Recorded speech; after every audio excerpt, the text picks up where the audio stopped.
Assalamualaikum warahmatullahi wabarakatuh. Perkenalkan, kami dari kelompok 1 akan mempromosikan materi penyusunan menu makanan pada anak bayi. Yuk kita simak bersama-sama. Selanjutnya yaitu ada penyusunan menu seimbang berdasarkan kebutuhan gizi. Nah, ada cara yang paling mudah untuk menentukan banyaknya bahan pangan yang dibutuhkan dalam menyusun menu seimbang, yaitu dengan penggunaan referensi MEN.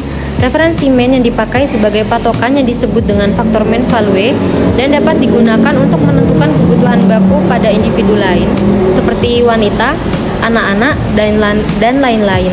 Pada faktor MEN value, laki-laki dewasa bekerja ringan yang ditetapkan oleh hasil Widya Karya Nasional Pangan dan Gizi pada tahun 1993.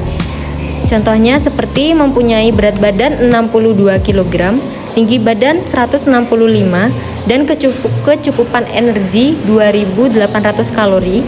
Keadaan tersebut setara dengan beras 450 gram, ubi atau tepung-tepungan 100 gram, daging atau telur, ayam dan ikan 150 gram, tempe, tahu, dan kacang-kacangan 100 gram, sayuran 250 gram, buah-buahan 200 gram, gula 30 gram, minyak dan lemak 30 gram. Penyusunan makanan sesuai dengan gizi seimbang itu terdiri dari karbohidrat, protein hewani dan nabati, lemak, vitamin, dan juga mineral. Pola 4 sehat 5 sempurna merupakan pola menu seimbang ini bila disusun dengan baik akan mengandung semua zat gizi yang dibutuhkan oleh tubuh. Pertama kali pola 4 sehat 5 sempurna diperkenalkan oleh Bapak Poerwo Sodarmo tahun 1950. Golongan bahan makanan 4 sehat 5 sempurna yaitu yang pertama, golongan makanan pokok padi-padian, umbi-umbian, sagu yang dianjurkan lebih 300-500 gram atau 3-5 piring. Yang kedua, golongan lauk dianjurkan 100 gram atau 2 potong ikan atau daging atau ayam sehari, 100-150 gram atau 4-6 potong sehari. Yang ketiga, golongan sayuran dianjurkan sebanyak 150-200 gram atau 1,5-2 mangkok sehari. Yang keempat, golongan buah dianjurkan 200-300 gram atau 2-3 potong pepaya sehari.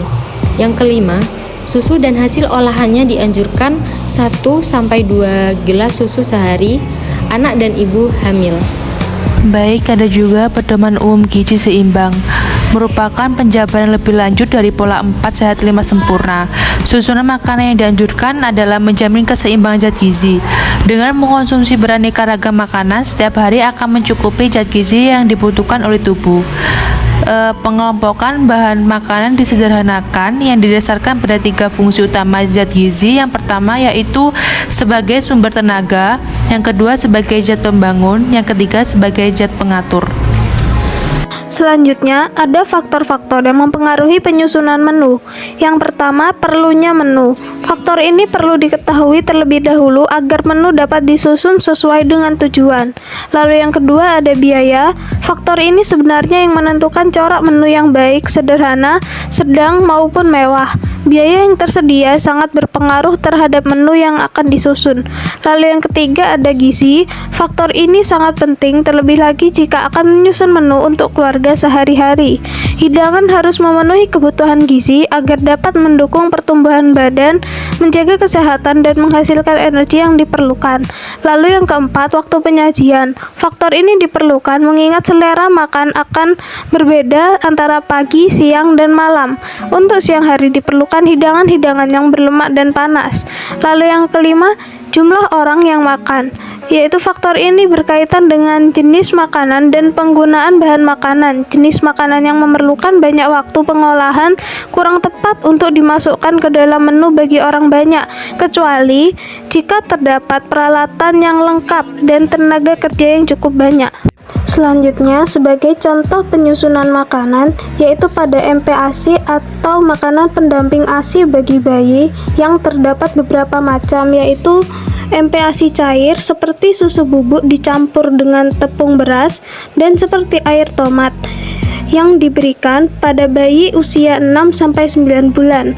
Lalu yang kedua ada MPASI halus seperti buah yang dihaluskan atau nasi tim untuk bayi usia 9-12 bulan. Lalu yang ketiga ada MPASI padat seperti bubur padat atau finger food untuk bayi usia 12-24 bulan.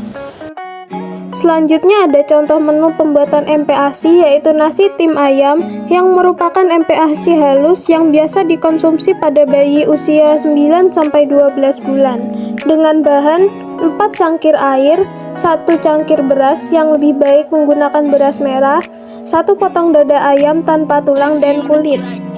Lalu ada cara pembuatannya yaitu yang pertama beras dicuci bersih dan ditim hingga matang, lalu buang tulang, kulit, dan lemak pada daging ayam, cuci bersih dan potong sedang. Lalu rebus ayam selama 20 menit atau sampai ayam matang, daging berwarna putih, angkat dan tiriskan, simpan kaldunya. Lalu masukkan ayam dan kaldu secukupnya ke dalam blender dan dihaluskan, dan tambahkan nasi tim, haluskan, sajikan dengan puree atau sup sayuran. Sekian penjelasan dari kelompok kami. Wassalamualaikum warahmatullahi wabarakatuh.